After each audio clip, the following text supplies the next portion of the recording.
ចំពោះខ្ញុំផ្ទាល់អត់មានអីក្រៅពីជូនពរឲ្យពួកគាត់ទទួលបានជោគជ័យដោយសារតែជំនាញនេះគឺជំនាញដែលពិបាកចឹងបើសិនជាគាត់ចង់ចូលរួមនៅក្នុងការប្រឡងចូលមុខវិជ្ជាហ្នឹងហើយគឺត្រូវខំឲ្យបានខ្លាំងហើយក្លាហានឡើងហើយត្រូវសាកល្បងអ្វីដែលថ្មីដូចគ្នាចំពោះខ្ញុំវិញមានសារជូនពរដល់បងប្អូនទី12ដែលនឹងប្រឡងខាងមុខហ្នឹងជូនពរឲ្យប្រឡងជាប់ទាំងអស់គ្នាខិតខំរៀនសូត្រហើយជាពិសេសមើលថែសុខភាពផង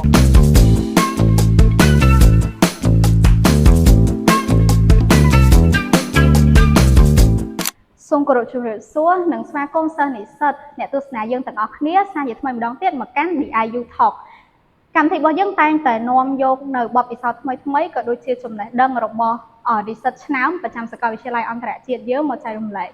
ហើយនៅក្នុងថ្ងៃនេះដែរគឺយើងពិតជាមានកិត្តិយសខ្លាំងមែនទែនដែលបានជួបជាមួយនឹងនិស្សិតចំនួន2រូបដែលទើបតែបានបញ្ចប់ការចូលកម្មសិក្សាថ្នាក់អន្តរជាតិទៅក្នុងកម្មវិធី Elective Program 2026 ទៅកាន់សាកលវិទ្យាល័យ Guangxi Health Science College ប្រទេសចិនហើយបើចង់ដឹងថាតើការដែលគាត់ទៅចុះកម្មសិក្សាមានលក្ខណៈបែបណាគាត់ទទួលបាននៅបទពិសោធន៍ក៏ដូចជាអនុស្សាវរីយ៍បែបណាខ្លះយើងចូលទៅកាន់កិច្ចសភាទាំងអស់គ្នាសួរបងបងអាចជួយណែនាំខ្លួនតិចមែនអីសូមជម្រាបបងសួរបងសួស្តីអ្នកនរគ្នានាងខ្ញុំឈ្មោះសំសេណុចបច្ចុប្បន្ននាងខ្ញុំជានិស្សិតឆ្នាំទី4ជំនាញគិលានុបដ្ឋាកជំរាបសួរបងក៏ដូចជាជំរាបសួរដល់អ្នកទស្សនាទាំងអស់គ្នាខ្ញុំឈ្មោះហៃដានកញ្ចនាគឺជានិស្សិតផ្នែកវិទ្យាសាស្ត្រឆ្នាំទី7មកពីមហាវិទ្យាល័យផ្នែកវិទ្យាសាស្ត្រនិងរកុមារអូខេបងនៅពេលស្គាល់គ្នាពីមុនមកអត់ដែរទេបងប៉ុន្តែស្គាល់គ្នាពេលទៅ program ហ្នឹងចាអាចជួយណែនាំពីកម្មវិធី program ហ្នឹងមែនទេកម្មវិធី program ដែលខ្ញុំបានចូលកម្មសិក្សាហ្នឹងនៅឯប្រទេសចិនបងកម្មវិធីហ្នឹងមានលក្ខណៈបែបផ្លាស់ប្ដូរវប្បធម៌រវាងកម្ពុជាមួយចិនហើយក៏ដូចជាពាក់ព័ន្ធមួយវិស័យសុខាភិបាលយើងជាច្រើនដែលមានកម្មវិធីជាច្រើនផងដែរបងកាលពីខ្ញុំទៅហ្នឹងគឺក្នុងអំឡុងពេលខែ5បងគឺទៅ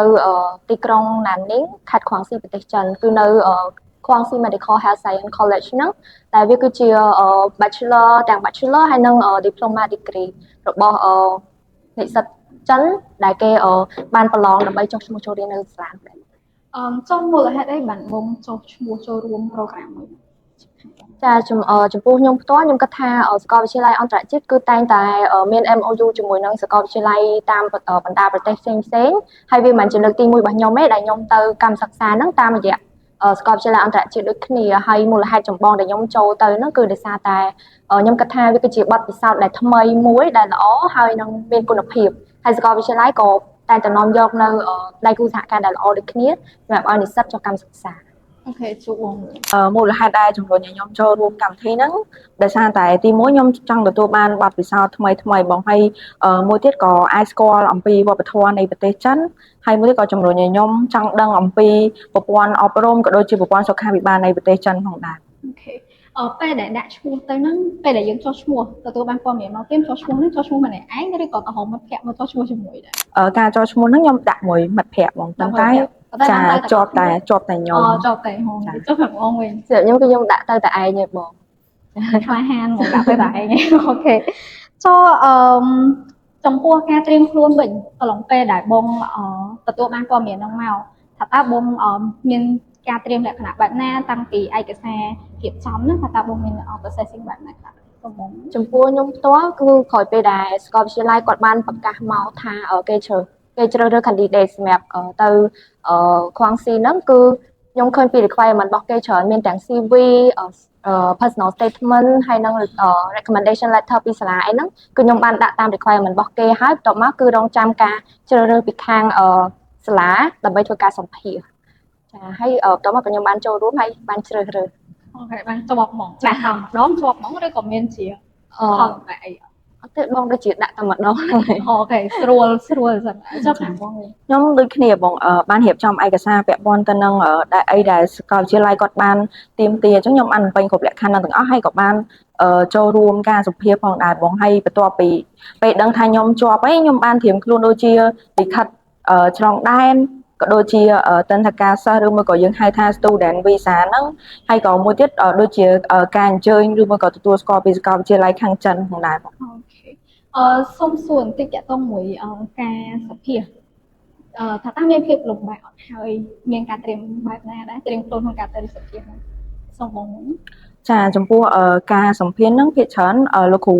ដែលគាត់អ្នកជ្រើសរើសហ្នឹងគាត់បានសួរតែពាក់ព័ន្ធជាមួយនឹងជំនាញរបស់ខ្ញុំនិងបងដូចជាគិលានុបដ្ឋានហ្នឹងពាក់ព័ន្ធទៅនឹង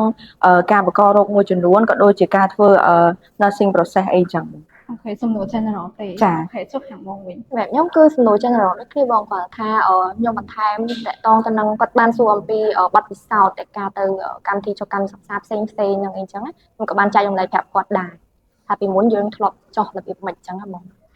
អាចប្រាប់បានដែរថាពេលការដែលបងចុះមុនដំបូងហ្នឹងនៅក្នុងកម្មវិធីគេដែរ ចុះនៅ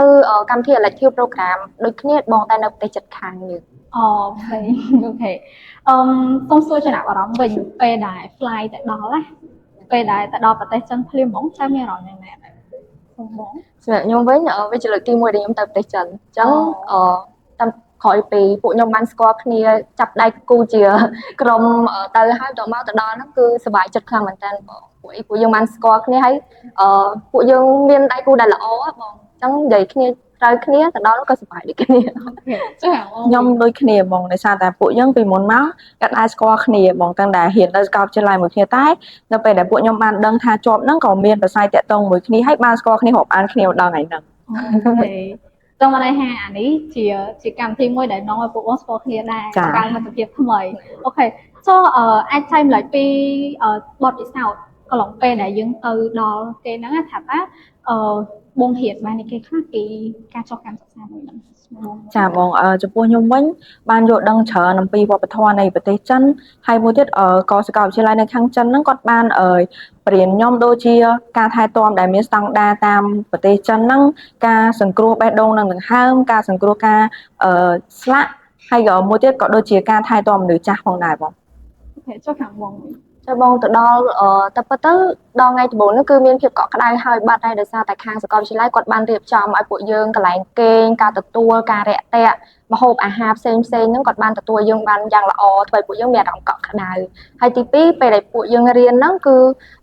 លោកគ្រូសាស្ត្រាចារ្យក៏តែងតែណែនាំហើយនឹងបង្រៀនអំពី clinical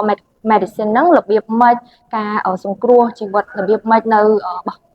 ទីក្រុងរបស់គេហ្នឹងណាបងហើយយើងអាចនឹងប្រៀបធៀបតើតងជាមួយនឹងខ្មែរយើងដូចគ្នាទៅថាវាខុសគ្នារបៀបមិនអញ្ចឹងហ្នឹងហើយបងអានោះវាជាបទពិសោធន៍ថ្មីរបស់ពួកខ្ញុំដូចគ្នា ដោយសារទៅនឹងជំនាញខុសគ្នាទាំងពីរនាក់អញ្ចឹងចង់ដឹងថាបើយើងទៅរៀនជំនាញខុសគ្នាអញ្ចឹងទទួលបានចំណេះដឹងមកដូចគ្នាជាលក្ខណៈជំនាញនឹងជំនាញរបស់យើងឬក៏បែបណាដែរ ចាបងចំពោះខ្ញុំគិតថាវាដូចគ្នាបងហើយក៏អាចវាពិសេសដោយសារតែដូចជាខ្ញុំនៅអញ្ចឹងពេលដែលនៅនេះជំនាញខ្លះខ្ញុំអត់ដែលបានធ្លាប់ឃើញបានធ្លាប់ដឹងពីមុនមកតែទៅពេលខ្ញុំទៅចូលរួម exchange ហ្នឹងដូចជាជំនាញខ្លះដែលជារបស់ដុកទ័រឬមួយក៏របស់វិជ្ជាបណ្ឌិតតែខ្ញុំអាចបានចូលរួមដែរ ហ្នឹងចំណេះដឹងថ្មីរបស់យើងមួយទៀតដែរចុះបង សម្រាប់ខ្ញុំវិញខ្ញុំគិតថាវាជាឱកាសមួយដែលយើងបានឃើញអីដែលថ្មីទាំងអស់ហ่าបងអញ្ចឹងមិនខ្វល់ថាជាក្នុងមហាវិទ្យាល័យ nursing ឬក៏ medicine នេះគឺដូចគ្នាបងការជួយសង្គ្រោះការថែទាំការព្យាបាលអញ្ចឹងសិតតែអ្វីដែលថ្មីទាំងការព្យាបាលបែបបុរាណហើយនិងបច្ចេកវិទ្យាទំនើបអីហ្នឹងណាបងហើយវាសិតតែអីដែលយើងអត់ធ្លាប់ឃើញពីមុនមក អូខេមិញនិយាយថាមានទទួលបានចំណេះដឹងថ្មីហើយចំណេះដឹងខ្លះយើងអត់ធ្លាប់រៀននៅនេះទៀតអញ្ចឹងអាចជួយប្រាប់បានថាមានមេរៀនឬក៏ session មួយណាដែលធ្វើឲ្យយើងចង់អត់ភ្លេចហ្មងណាពីកម្មវិធីដែលយើងបានចូលរួមហ្នឹងអាចសុំបងមុន សម្រាប់ខ្ញុំគឺខ្ញុំឃើញពីបច្ចេកវិទ្យាថ្មីតាក់ទងទៅនឹងការថែទាំមនុស្សចាស់បងឃើញគេប្រើប្រាស់ម៉ាស៊ីនឬក៏អ្វីដែលជាបច្ចេកវិទ្យាទំនើបហ្នឹងហើយបងហើយនៅស្រុកយើងអត់សូវមានទេអញ្ចឹងនៅនោះគេចាប់ដើមធ្វើអីដែលថ្មីអញ្ចឹងទៅយើងឃើញវាប្លែកដែរ ជួយបងវិញ ខ្ញុំដូចគ្នាបងដោយសារតែការថែទាំមនុស្សចាស់ហ្នឹងនៅប្រទេសយើងបច្ចុប្បន្នហ្នឹងអត់សូវមានទូលំទូលាយបានទេប៉ុន្តែនៅនោះគាត់មានឧបករណ៍អីទំនើបដែលពាក់ព័ន្ធមួយថែទាំមនុស្សចាស់ហ្នឹងកាន់តែមានប្រសិទ្ធភាពជាងមុនការពារសុវត្ថិភាពបានច្រើនជាងមុនអញ្ចឹង មានបច្ចេកវិទ្យាគេប្រើប្រាស់ច្រើនជាងយើងអីចឹងទៅ ចា៎ ទៅចំពោះការសិក្សានៅនឹងពេលដែលបងទៅហ្នឹងបងរៀនជាមួយនឹងសិស្សគេនៅនឹងផ្ទាល់ថាគេបងឬក៏តខាងក្រុមការងាររបស់យើងទេ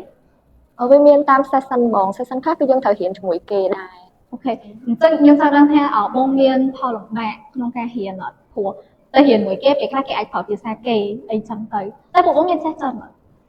ខ្ញុំអត់ផង អត់ចេះអូខេអញ្ចឹង ថាតើមានជួបការលំបាកអីអត់ក្នុងពេលរៀន ចាបងចំពោះខ្ញុំផលលំបាកដែលខ្ញុំជួបភាគច្រើនវាមានតែតាក់ទងមួយភាសាហើយនិងបរិយាកាសថ្មីៗដែលយើងជួបប្រទះអញ្ចឹងមកដោយសារតែដូចពាក់ព័ន្ធមួយភាសាចំពោះគ្រូខ្លះអីអញ្ចឹងគាត់ប្រើតែភាសាចិនសតទេហើយពួកខ្ញុំមិនអាចប្រើភាសាចិនបានអញ្ចឹងទៅវាអាចនឹងមានផលវិបាកខ្លះៗប៉ុន្តែពួកខ្ញុំអាចបានដោះស្រាយបញ្ហាហ្នឹងដោយ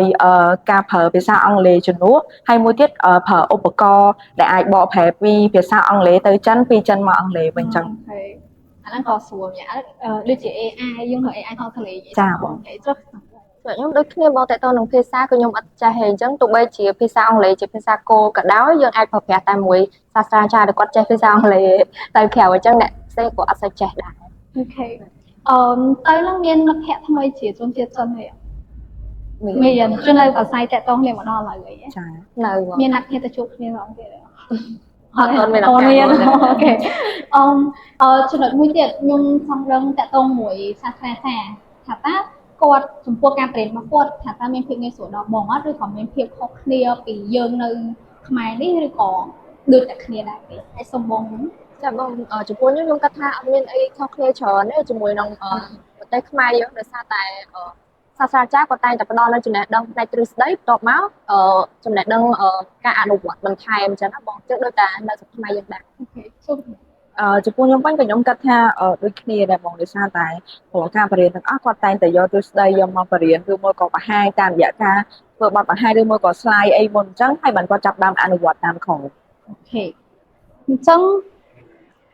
បន្ទាប់ពីកម្មវិធីយើងត្រូវបានបញ្ចប់កម្មវិធីការចូលកម្មសិក្សានោះបានបញ្ចប់ថាតើបងយល់ឃើញយ៉ាងណាដែរចំពោះកម្មវិធីនោះហើយបើសិនជាមានឱកាសនឹងត្រឡប់ទៅកម្មវិធីនោះម្ដងទៀតហើយសូមជឿបង ចាបងកម្មវិធីមួយហ្នឹងគឺជាកម្មវិធីដែលល្អហើយមានគុណភាពខ្លាំងមែនទែនដោយសារតែការដែលខ្ញុំទៅហ្នឹងទទួលបាននៅបទពិសោធន៍ល្អហើយបើសិនជាមានឱកាសលើកទី2គឺខ្ញុំច្បាស់ជាទៅម្ដងទៀត អូខេចុះណាបងវិញ ខ្ញុំដូចគ្នាបងខ្ញុំមើលថាកម្មវិធីហ្នឹងល្អបើសិនជាមានឱកាសខ្ញុំក៏អាចនឹងចូលរួមម្ដងទៀតដែរដោយសារតែវាទទួលបានបទពិសោធន៍ថ្មីជាច្រើន តើបងយល់ឃើញយ៉ាងណាចំពោះកម្មវិធីហ្នឹងបងគិតថាទៅរៀនរយៈពេលមួយថ្ងៃហ្នឹងហើយអាចយកវាមកអនុវត្តផ្ទាល់មកបានឬក៏គ្រាន់តែជាទ្រឹស្ដីដែលយើងអាចរៀនបានសិនទៅសូមបងខ្ញុំ ក៏វាបានទៅសិក្សានៅដល់ខ្ញុំគិតថាខ្ញុំបានពង្រីកនៅចំណេះដឹងជាច្រើនជាពិសេសគឺចំណេះដឹងផ្នែកព្យាបាលផ្នែកទាំងព្យាបាលបែបបុរាណហើយនិងព្យាបាលបែបបច្ចេកវិទ្យាទំនើបហើយវាក៏ជួយពង្រឹងនៅវិជ្ជាជីវៈរបស់ខ្ញុំដែរនៅថ្ងៃមុខខ្ញុំជឿថានឹងល្អជាងមុនអភិវឌ្ឍបានច្រើន ជួប ចំពោះខ្ញុំដូចគ្នាបងខ្ញុំយល់ថា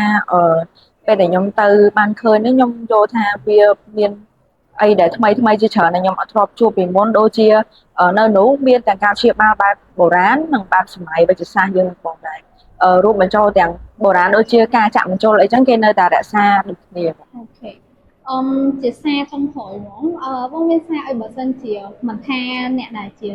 និស្សិតដែលគាត់កំពុងតែរៀនជំនាញដូចបងទេឬក៏បងប្អូនដែលគាត់ទៅអាចថាយើងគិតប្រឡងទី12ខាងក្រោយនេះថ្ងៃទី10ហ្នឹងគាត់ប្រឡងទី12ហើយគាត់ចង់ជ្រើសរើសជំនាញដូចពួកបងដែរថាតើមានអីជូនពរឬក៏ជាសារអីមួយចំនួនបើសិនជាពួកគាត់ចង់ជ្រើសរើសជំនាញដូចបងដែរអីចឹងណាសូមជួយបង ចំពោះខ្ញុំផ្ទាល់អត់មានអីក្រៅពីជូនពរឲ្យពួកគាត់ទទួលបានជោគជ័យដោយសារតែជំនាញនេះគឺជំនាញដែលពិបាកអញ្ចឹងបើសិនជាគាត់ចង់ចូលរួមនៅក្នុងការប្រឡងចូលមុខវិជ្ជាហ្នឹងហើយគឺត្រូវខំឲ្យបានខ្លាំងហើយក្លាហានឡើងពួកអីអ្វីៗគ្រប់យ៉ាងគឺត្រូវតែធ្វើឲ្យកាន់តែល្អអញ្ចឹងណាបងហើយត្រូវសាកល្បងអ្វីដែលថ្មីដូចគ្នាចាំមកជាពិសេសគឺសូមជូនពរដល់បងប្អូនសិស្សថ្នាក់ទី12ទាំងអស់ដែលកំពុងតែត្រៀមខ្លួនក្នុងការប្រឡងថ្នាក់ទី12ខាងមុខនេះក៏សូមជូនពរឲ្យបងប្អូនសុខភាពល្អហើយខិតខំប្រឹងប្រែងសិក្សារៀនសូត្រនិងប្រឡងជាប់ទាំងអស់គ្នាហើយជាពិសេសគឺជ្រើសរើសជំនាញដែលខ្លួនឯងពេញចិត្តទាំងអស់គ្នាចំពោះខ្ញុំវិញមានសារជូនពរដល់បងប្អូនទី12ដែលនឹងប្រឡងខាងមុខហ្នឹងជូនពរឲ្យប្រឡងជាប់ទាំងអស់គ្នាខិតខំរៀនសូត្រហើយជាពិសេសមើលថែសុខភាពផងអរគុណច្រើនមែនតើបងជឿជាក់ថាការដែលចូលរួមនៅក្នុងកម្មវិធីចុះកម្មសិក្សាលើកនេះជាបទពិសោធន៍មួយដ៏ល្អជាអនុស្សាវរីយ៍មួយដែលចង់ចាំអត់ភ្លេចទេហើយសង្ឃឹមថាបងនឹងយកបទពិសោធន៍មួយហ្នឹងទៅអភិវឌ្ឍនៅក្នុងជីវិតរបស់ខ្លួនហើយសម្រាប់នៅគោលបំណងដែលយើងចង់ប្រាថ្នា តាំងនាមឲ្យសាកលវិទ្យាល័យអន្តរជាតិពួកយើងសូមសម្ដែងនៅភាពមានមោទនភាពហើយក៏សប្បាយរីករាយខ្លាំងមែនទែនដោយឃើញសិស្សនិស្សិតរបស់យើងគាត់ចូលចិត្តនៅក្នុងការទទួលយកនៅចំណេះដឹងថ្មីទទួលបាននៅបទពិសោធន៍ថ្មីហើយពួកយើងសង្ឃឹមថាពួកបងនឹងប្រើប្រាស់ចំណេះដឹងមួយហ្នឹងដើម្បីអភិវឌ្ឍសមត្ថភាពខ្លួននាពេលអនាគតដូចគ្នាតែការអ្នកទស្សនារបស់យើងបើសិនជាចង់ទទួលបាននៅចំណេះដឹងថ្មីក៏ដូចជា